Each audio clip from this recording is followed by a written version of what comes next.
All right, Shalom. I'd like to start off by giving all praises, glory, and honor to Yahweh, by Hashem Yahweh Shai, by Hashem Machakodash.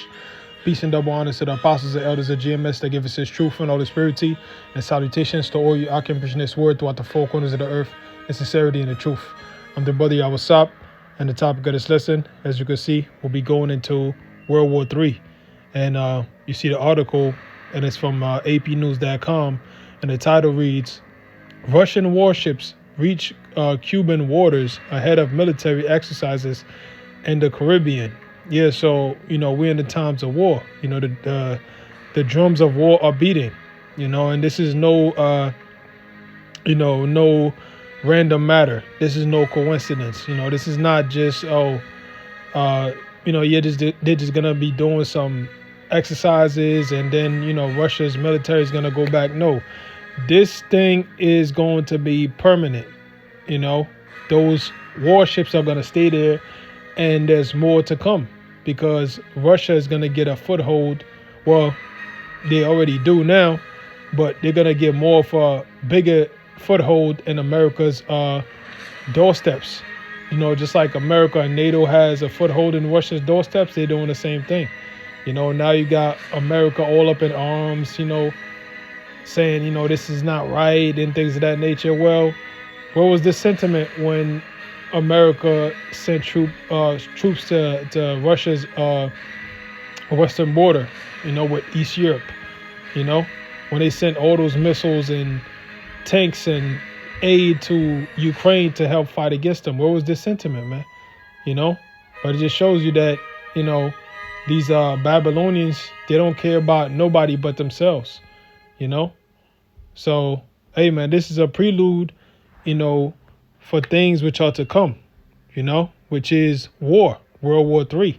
That's the main prophecy that we're waiting on besides, the MOTB, before Yahweh Shah's second return.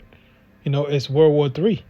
And it's going to take place, using, the Most High is going to use Russia, Iran, and China, North Korea, and, all the other nations that line up with them to take down America, Babylon the Great. So I'm not going to read the whole thing. I'm going to just probably read the first few paragraphs. But it says, Havana, AP, a fleet of Russian warships reached Cuban waters on Wednesday ahead of planned military exercises in the Caribbean that some see as a projection of strength as tensions grow over Western support for Ukraine. The fleet, made up of a frigate, a nuclear-powered submarine, an oil tanker, and a rescue tug, crossed into Havana Bay after drills in the Atlantic Ocean. The flagship frigate, adorned with the Russian and Cuban flags, was greeted by a 21-cannon salute. Russian sailors aboard the frigate stood in military formation as they approached the island. Some Cuban residents stopped to take pictures of the arriving ships. U.S. officials expect the Russian ships to remain in the region through the summer and possibly also to stop in Venezuela. Yeah, so Russia got allies over here, man. Cuba is their main ally, but if you look over the past years, they've been trying to get a foothold in Venezuela. And, U.S. has been able to, stop it to a certain extent. But eventually, they're not going to be able to stop anything, man. Russia's going to have foothold all over, North and South America. They're going to be in Mexico. They're going to be in Venezuela, because that's what you want to do. When you have your enemy that has a barrel to your face, you want to point a barrel back at their face. And that's, an analogy to what America has been doing to Russia by putting missiles on their borders, by giving Russia's enemies and Russia's neighbors weaponry that could potentially destroy them. So guess what? Russia's going to be doing the same thing, So when World War III pops off, it's not going to be, unexpected, because all of this is happening. That's, strategic moves. That's chess tactics, man. You have a foothold in your enemy's corner. When you play chess, it's a problem for your enemy when you have pawns in their side of the board. When you have a knight over there, you have a rook, even a regular soldier. If you have a regular soldier in enemy territory in chess, that soldier could turn to a queen. It could turn into anything you want it to be. So Russia is playing chess right now with America. And eventually, when World War III pops off, those bases are gonna be easy access for them Russians to send equipment, to send military to invade America, Babylon the Great, because America will get invaded. The scriptures describe America as the virgin daughter of Babylon because it's never been touched. But the Lord set up America's arch nemesis, which is Russia, and they will touch this space, And one of the main ways they're going to do that is through those footholds that they're going to have over here on this side of the earth. You see? So I'm going to read this last paragraph. It says, Russia is a longtime ally of Venezuela and Cuba, and its warships and aircraft have periodically made forays into the Caribbean. So they're allies of Venezuela and Cuba. That's why when you read Ezekiel, the 38th chapter, it mentions how the king of the Medes, they're going to have many people with them, So the many people, it mentions, it says Ethiopia, it says Persia, Libya, which those countries are already allies with Russia. But it says there are many people with these. So that includes even J countries, So, hey, man, this World War III is going to be very strategic. It's going to be very epic, It's going to be gigantic, because it's going to be global, But, hey, man, it's a lot, that's going to take place to, in the form of geopolitical moves, to give one side the upper hand over the other. And eventually they're going to destroy each other, mutually assured destruction. They call it MAD, But it says,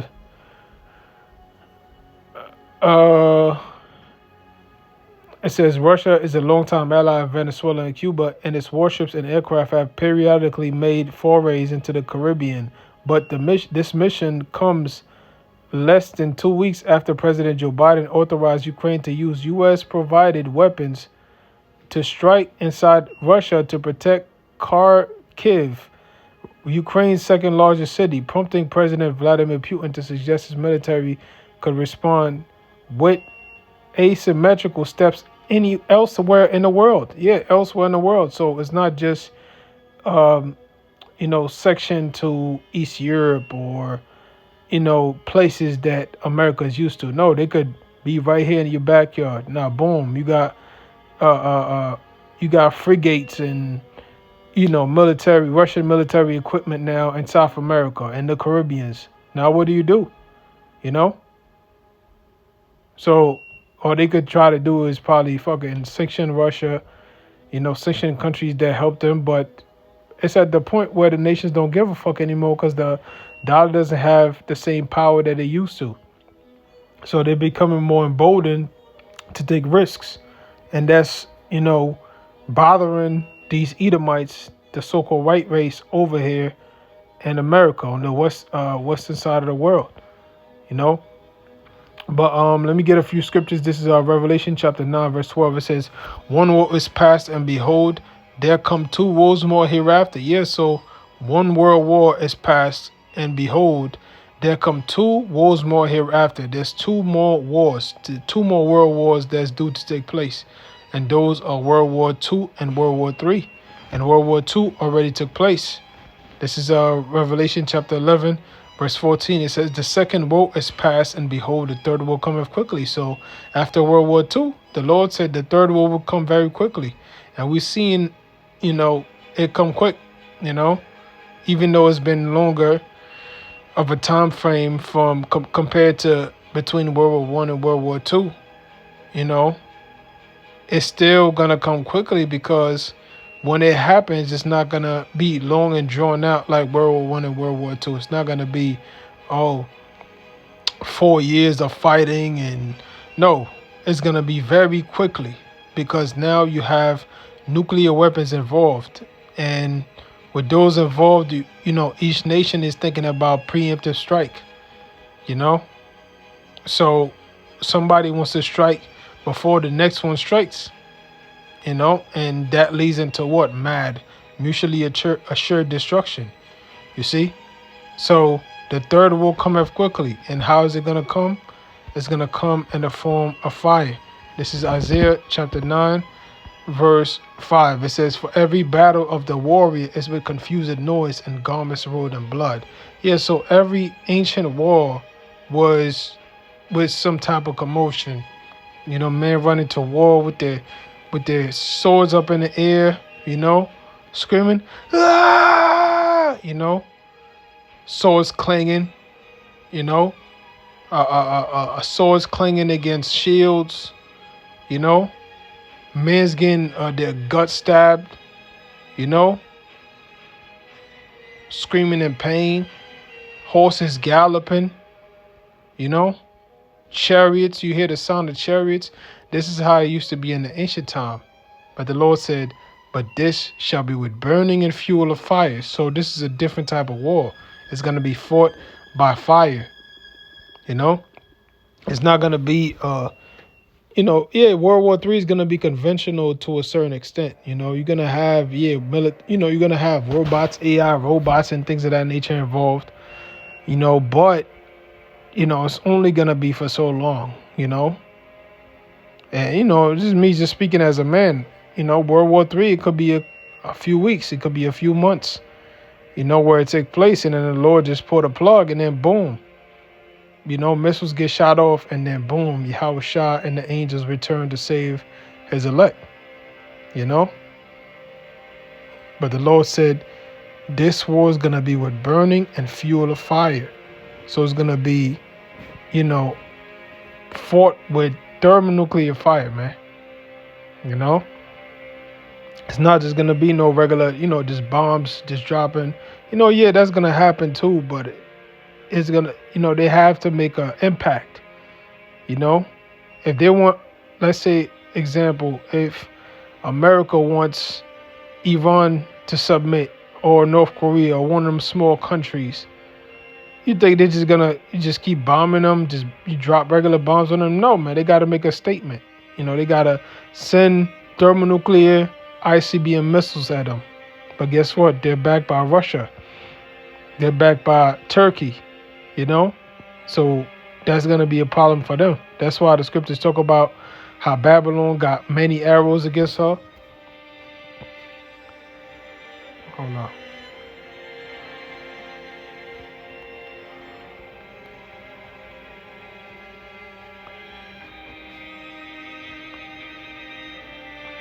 Okay, this is Jeremiah chapter 50, verse 14. It says, "Put yourselves in array against Babylon round about." Now, this is, speaking to the other nations. It says, "All ye that bend the bow, all ye that bend the bow."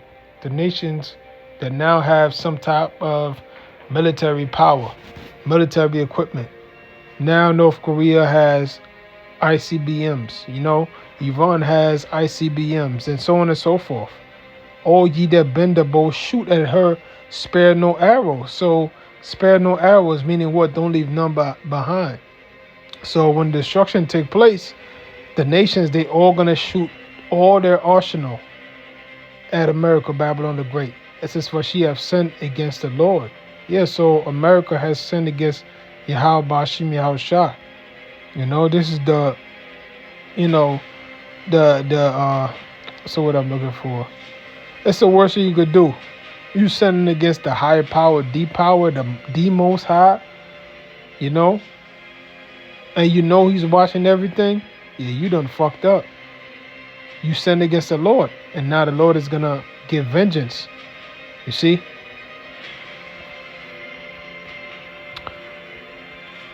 This is the book of, where is it?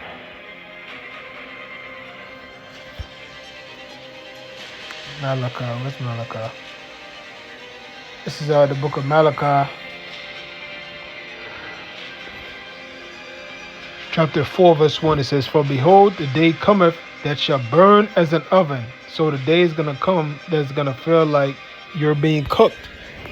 And that day has not taken place yet, which shows you that the end hasn't come yet.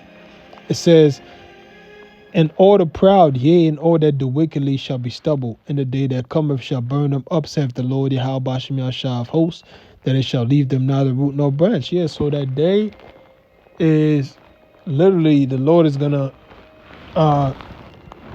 elevate this place, man. Not elevate it, but level it, should I say.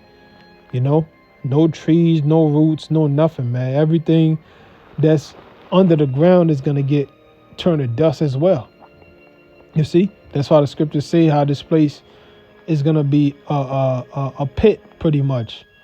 In the kingdom of heaven, when we look at this place, it's not gonna be what you see anymore. It's not gonna be America with all them trees and things of that nature, these different landscapes. No. All of that is gonna turn to ashes and dust. You see? So the day is gonna come that is gonna leave them not a root nor branch. So that's it on that. Now let's get 2 Peter.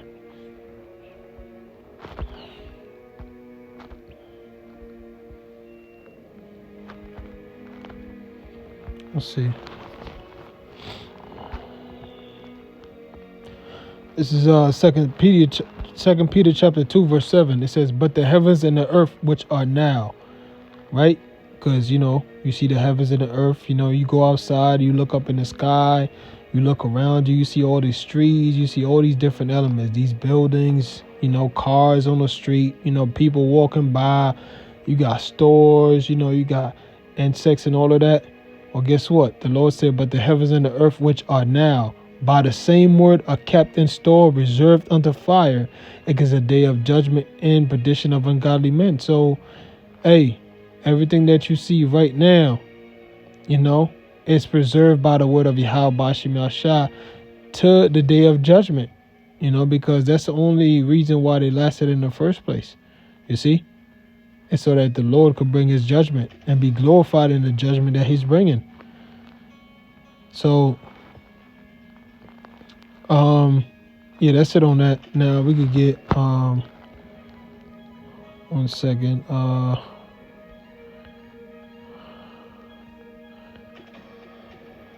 okay, yeah, let's get the 3rd chapter. Oh, that's what we just read, Slacky.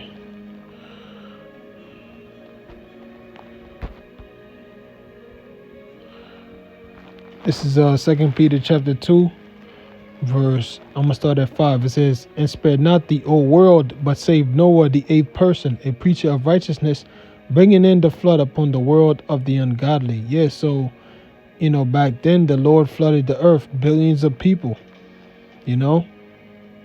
So he didn't save everybody when he flooded the world. He only saved his chosen, which was Noah and his sons and their wives. You see?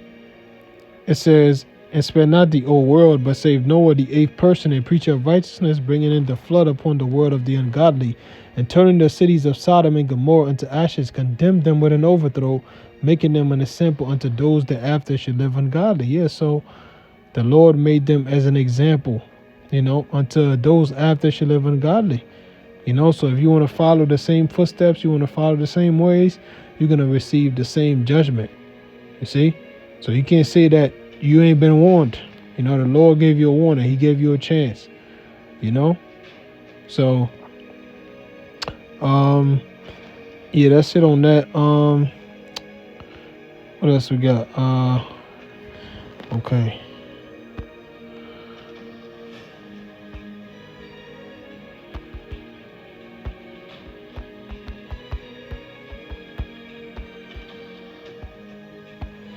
This is Jeremiah chapter 51, verse 1.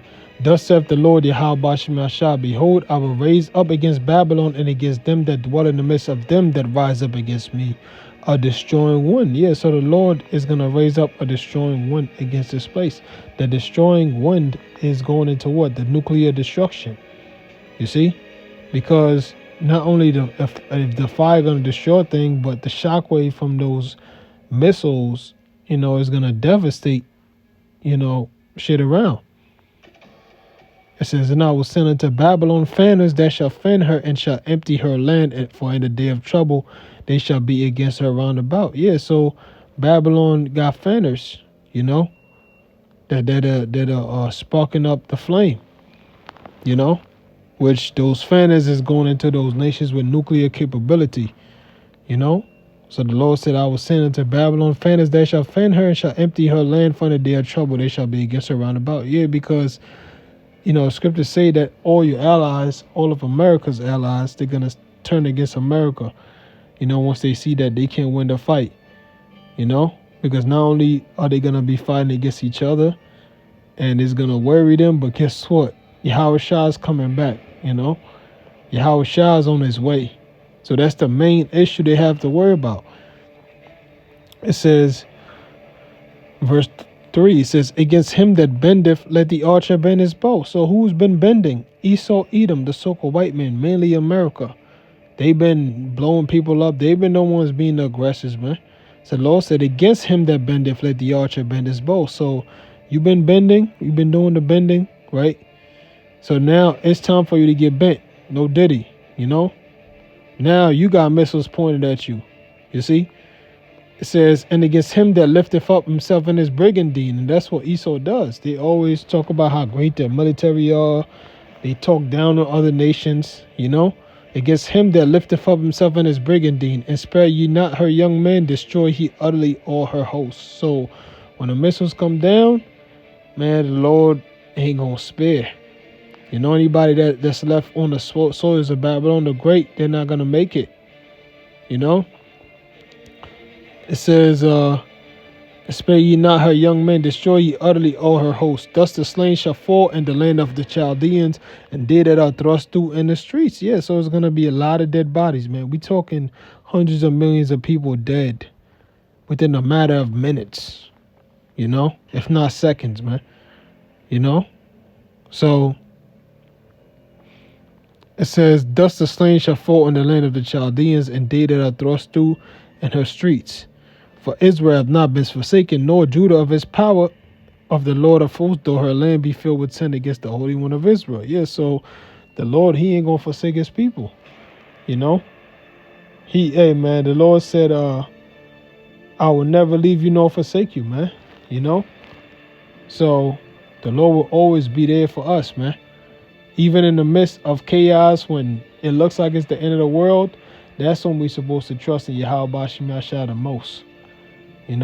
Because that's when the Lord, that's when the Lord does his thing, man. When we trust in him at our last, and with the little bit of hope that we got left, that's when the Lord starts to show off, man. Shows the world that these are my peoples, So that's what the Lord is getting ready to do, man. That's why he's stirring things up, all over the world, or mainly over there in the Middle East. Matter of fact, we could end with that. The book of Joel, chapter 3, verse 1. It says, for behold, in those days and in that time, when I shall bring again the captivity of Judah and Jerusalem, which is basically going into how the Lord is going to make us captive unto him. Make us captive unto him, his law, statutes, and commandments. Make us captive unto his son, Yahweh Shah. So the Lord said when he does that, this is what he's going to start doing. It says, I will also gather all nations and will bring them down into the valley of Jehoshaphat, Yahweh Shaphat. So while he's doing this, right, when he's getting ready to gather us, he's going to gather all nations and bring them down into that valley, that valley is the Middle East region. That's why you see all these nations, they have these drills that they're doing to go to World War III. And what do you think they're going to be stationed at? Over there in the Middle East.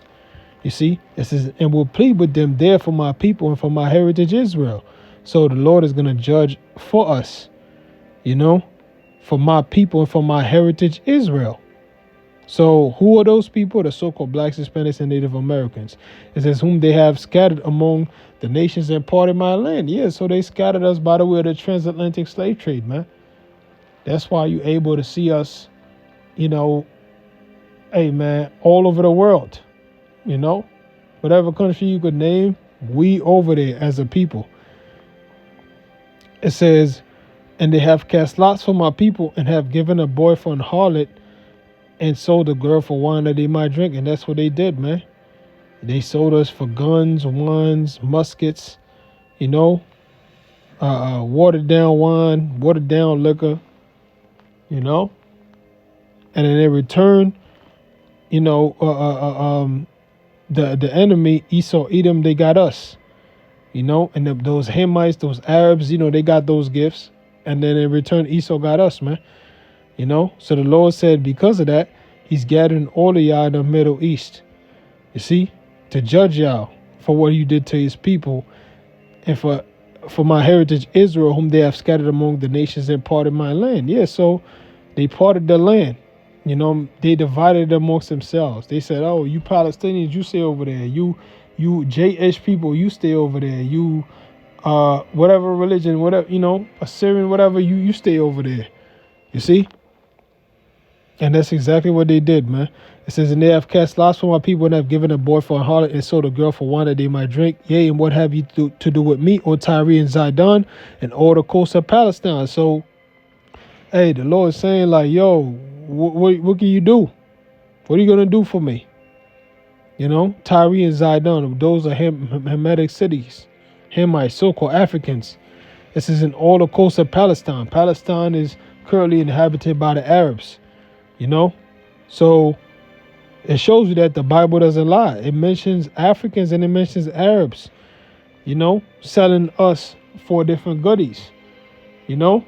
So it says, and what have ye to do with me, Tyre and Zidon, and all the coast of Palestine? Will ye render me a recompense? And if you recompense me, swiftly and speedily will I return your recompense upon your own head. So the Lord is, you know, saying like, you gonna render me a recompense, you're gonna pay me back.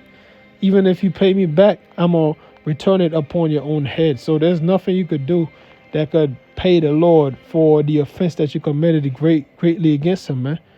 You see? It says, because ye have taken my silver and my gold and have carried into your temples my goodly pleasant things, the children also of Judah and the children of Jerusalem have ye sold unto the Grecians, that ye might remove them far off from their border. Behold, I will raise them out of the place whether ye have sold them, and will return the recompense upon your own head. Yeah, so that's happening right now. The Lord rose up us out of that slumber, that sleep. You see? And now he's recompensing it upon the heads of Esau, Edom. You see? Now, you know, that we're woken up. Now Jake is, you know, asking for, even though it's off, they're asking for reparations. They're asking for repercussions. You see? But the ultimate recompense that we want, you know, us in the know, is bloodshed.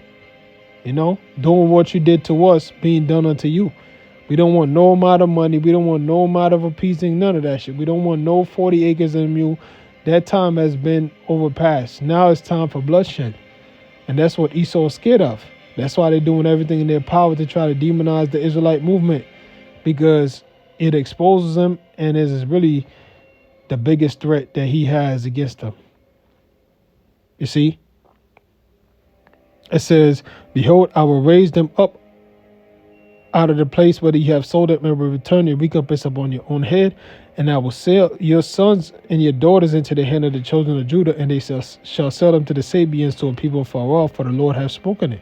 Yes, so the Lord is going to sell your children now into our hands, and we're going to trade them between nations, between each other, between the other nations.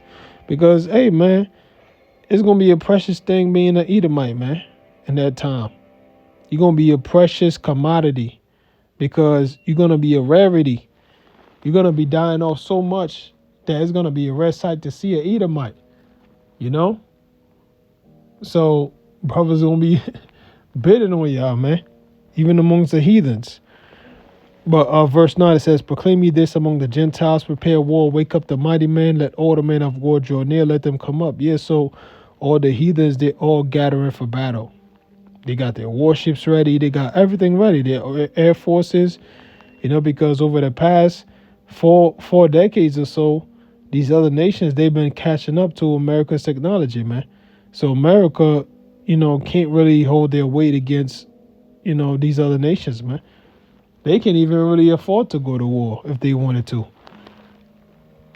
It says, beat your plowshares into swords and your pruning hooks into spears. Let the weak say, I am strong. Yeah, so the weak, they're all spending their money towards, other sectors of government instead of the regular education and agriculture and things of that nature. Well, guess what? They're taking a big chunk out of them other sectors and they're putting it into their military, which is why they have these technologies that even the American Edomite can't surpass. You see? Beat your plowshares into swords and your pruning hooks into spears.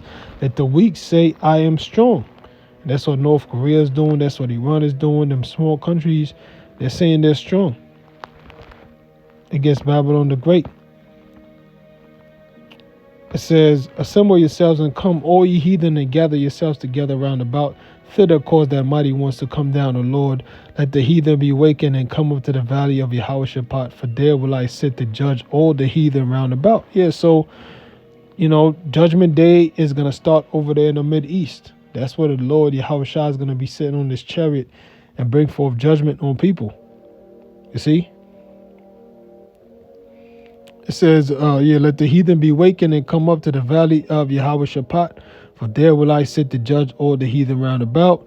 Put ye in the sickle, for the harvest is ripe. Come get you down, for the press is full, the fast overflow, for their wickedness is great. Yeah, so, hey man, it's time for judgment, is what the Lord is saying.